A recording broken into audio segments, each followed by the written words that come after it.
Bonjour à tous, bonjour à toutes, je suis Julien, le fondateur de Steven Universe Fantasy, et on se retrouve pour parler des Crystal Voices, un projet caritatif non sans lien avec Steven Universe, dont nous allons vous présenter les coulisses et détails tout au long de cette série de podcasts.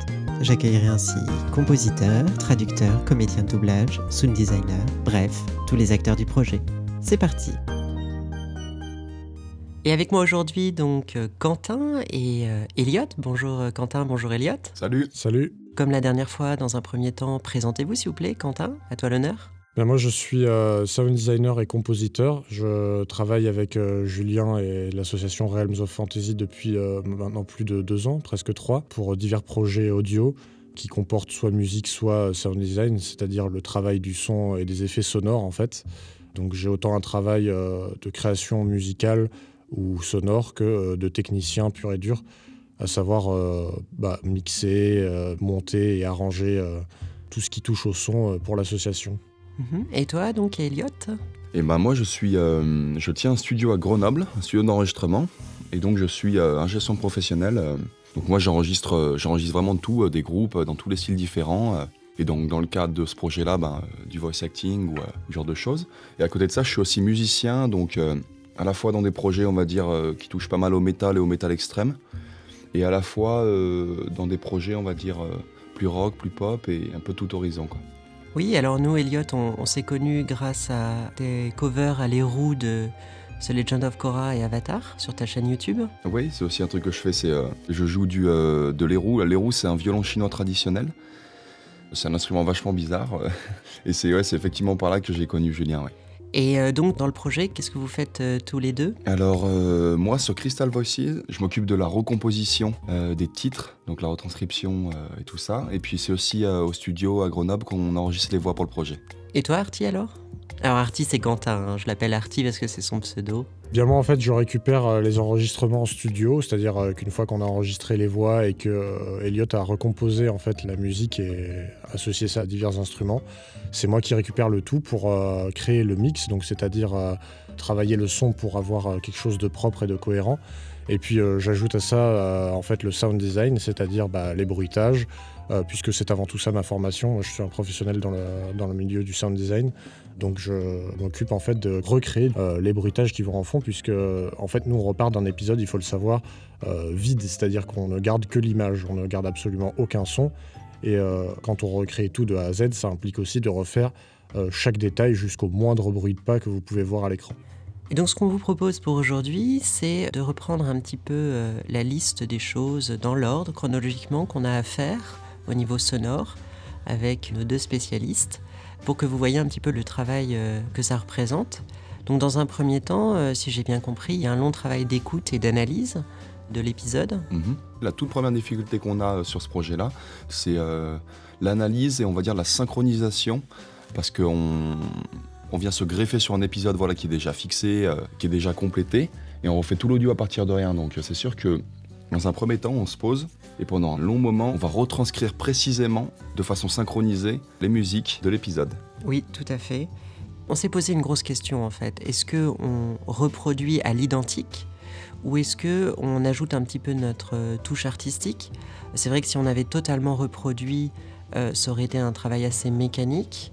Et on a décidé de trancher par musique en fait, par partie d'épisode. Il faut savoir aussi que c'est pas non plus toujours un choix, c'est-à-dire que par exemple dans le cas du sound design, on n'a pas toujours les moyens de reproduire à l'identique ce qu'on entend. Donc par moment, c'est aussi un peu par la force des choses qu'on est obligé de créer, puisque de toute manière, même quand on arrive à recomposer une musique ou qu'on arrive à retrouver le bon bruitage qui correspond, on n'a pas exactement les mêmes sources qui ont été utilisées par les équipes de production de Steven Universe. Donc on est bien obligé par moment, quoi qu'il arrive, d'y aller purement à la création, quoi. Oui. Pour It's Over, puisque c'est celle qu'on a produite pour le moment de musique, on a fait le choix de rester particulièrement fidèle à l'original, parce que je vais laisser les professionnels qui ont travaillé là-dessus en parler, mais il me semble que c'était déjà assez parfait en soi. C'est un peu ça. Dans le cas de It's Over, on est vraiment sur une performance voix-piano qui est déjà très très liée, très très en harmonie en fait. Et c'est vrai que ça a été très difficile de dévier de cette performance initiale qui est quasiment qui est parfaite, quoi. Et au-delà de ça aussi, pareil sur des questions de direction artistique, It's Over, c'est une musique qui raconte une histoire qui fait évoluer en fait l'intrigue sentimentale de la série et elle est tellement ancrée en fait dans l'histoire de Steven Universe qu'on ne peut pas vraiment s'amuser à la modifier. Sur Pepe's Burger, par exemple, qui est la première chanson qui arrive dès la fin de l'opening, je pense qu'on aura beaucoup plus de marge de création puisque c'est un jingle pub et je pense qu'on partira sur quelque chose peut-être un peu plus rock, qui est un petit peu la marque de fabrique de la musique de Greg. Et je pense qu'on aura un peu plus de possibilités et ce sera le cas pour toutes les musiques. Donc ce sera des versions instrumentales timées sur l'épisode, mais je pense qu'on dans le choix des instruments, on aura peut-être plus de possibilités. Totalement, puisque pour le coup, on en vient un petit peu à l'étape suivante de la production, qui est la recomposition pure et dure, qui consiste à retranscrire, c'est ce que fait dans un premier temps Elliot, toutes les musiques en partition MIDI. L'avantage d'avoir des partitions MIDI, en fait, c'est que derrière ça, on peut y assigner n'importe quel instrument de notre choix, qu'il soit virtuel ou réel, puisque cette partition MIDI, on peut aussi la convertir en partition réelle pour un vrai musicien si on en a l'envie. L'avantage de ces partitions-là, c'est que du coup qu'elles sont très polyvalentes, très versatiles en fait, et qu'on peut vraiment s'amuser tout en conservant la structure, le squelette du morceau, à faire les arrangements qu'on y souhaite en fait. Et Elliot, c'était pas chose aisée de faire la retranscription de It's Over, le piano de It's Over, n'est-ce pas? Ouais, alors c'était clairement pas chose aisée. Pour certains morceaux de l'épisode, ça va être beaucoup plus facile de retranscrire parce que c'est un peu plus rock, donc on va dire on a un tempo qui n'a pas trop varié, mais pour It's Over is a Hit, la performance elle est tellement fluide et dans l'émotion, dans le ralentissement, etc.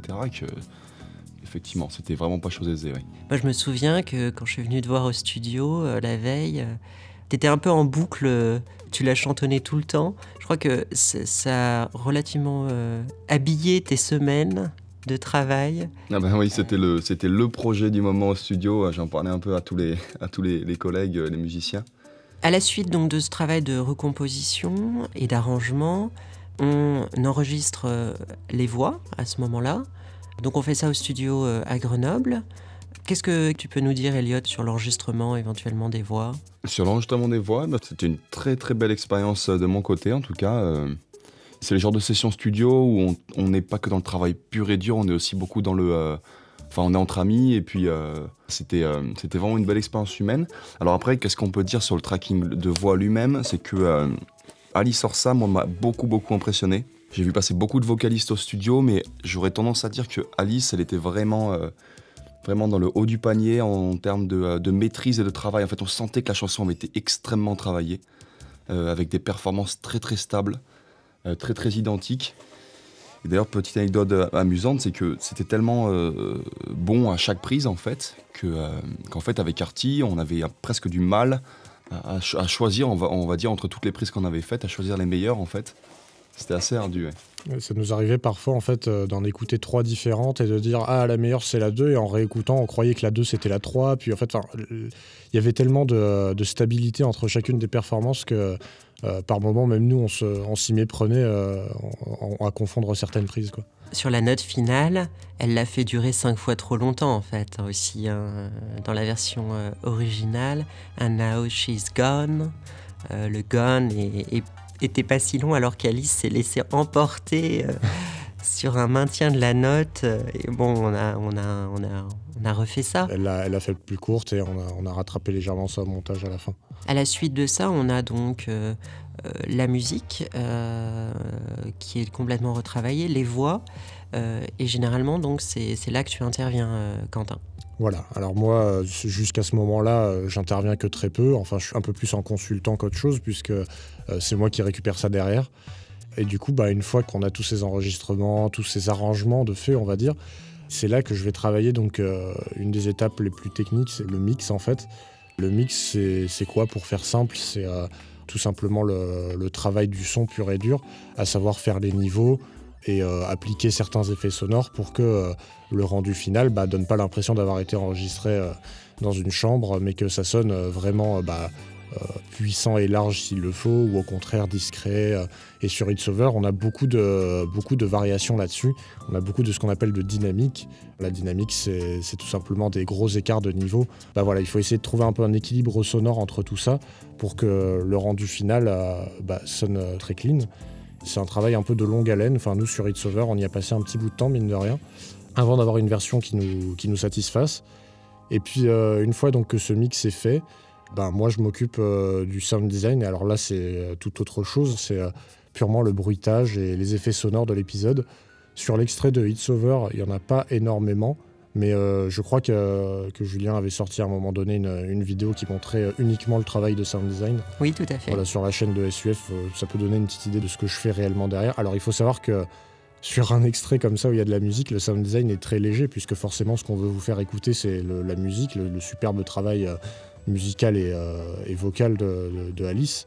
Et du coup, on calme un peu le jeu au niveau des effets sonores, un peu comme dans l'épisode. De toute façon, pour le sound design, la consigne était très claire, c'était de garder la même direction artistique que celle de l'épisode, c'est-à-dire vraiment de conserver les mêmes intensités, le même jeu, la même manière de bruiter que l'épisode d'origine. Donc moi, là où j'aurai le plus de travail, finalement, c'est quand il n'y a pas de musique, c'est-à-dire que c'est les petits intervaux durant lesquels les personnages vont se balader, faire leur vie dans l'hôtel à Empire City, et voilà. C'est beaucoup de bruit de pas, de bruit de vêtements, de petits effets sonores, par exemple sur It's Over quand les nuages bougent, et le tout, c'est de trouver de garder ce fameux équilibre pour le mix final. Et la dernière étape qu'on appelle le mastering. Ce qu'il faut comprendre pour les gens qui nous écoutent, c'est que finalement une série d'animations, c'est créer l'illusion du réel et ne pas avoir d'habillage sonore comme les bruitages. Ça briserait le 4e mur tout de suite.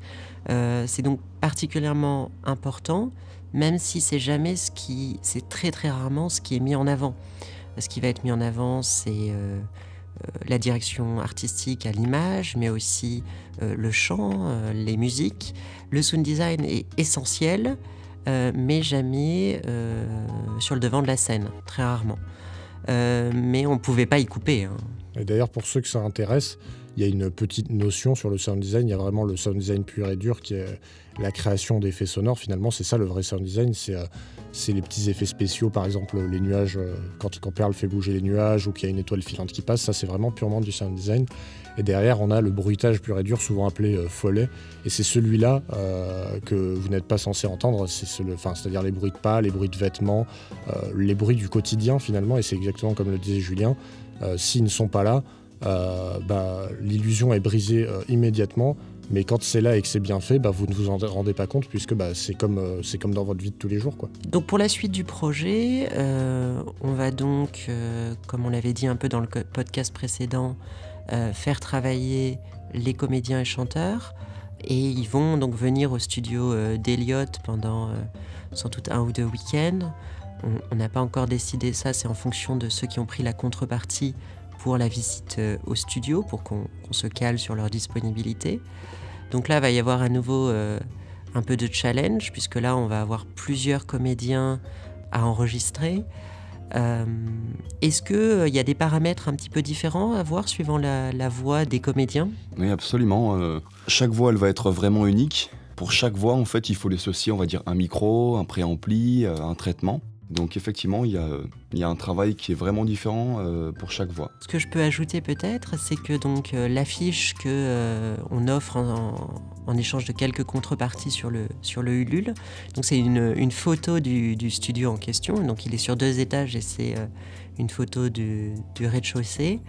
Ça nous a semblé être un clin d'œil intéressant. Alors peut-être je crois qu'il y a des gens qui m'ont demandé si c'était un studio random, on avait ajouté les personnages de la série. Non, c'est vraiment le studio où on enregistre. Et donc je suis très content qu'on ait fait ça. Donc c'est avec Red, un artiste qu'on avait pendant 3 mois en stage dans l'association.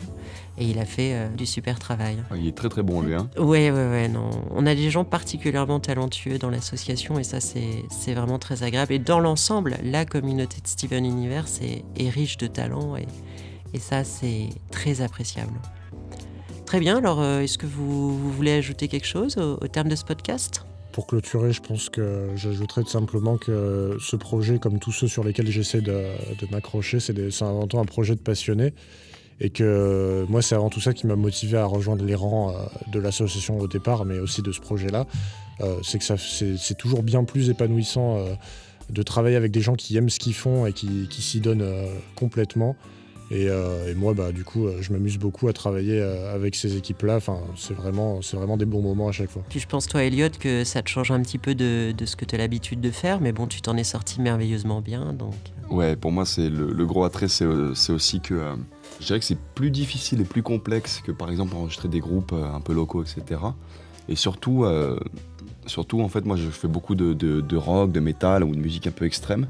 Et c'est vrai que moi, à la base, j'écoutais plus des musiques, enfin même aujourd'hui, j'écoute plus des musiques beaucoup plus douces et beaucoup plus dans la finesse. Et c'est vrai que retrouver ça, ça me fait vraiment plaisir. Et puis bien sûr, l'équipe est adorable aussi, comme l'a dit Artie. Donc ça fait plaisir. Eh bien, merci.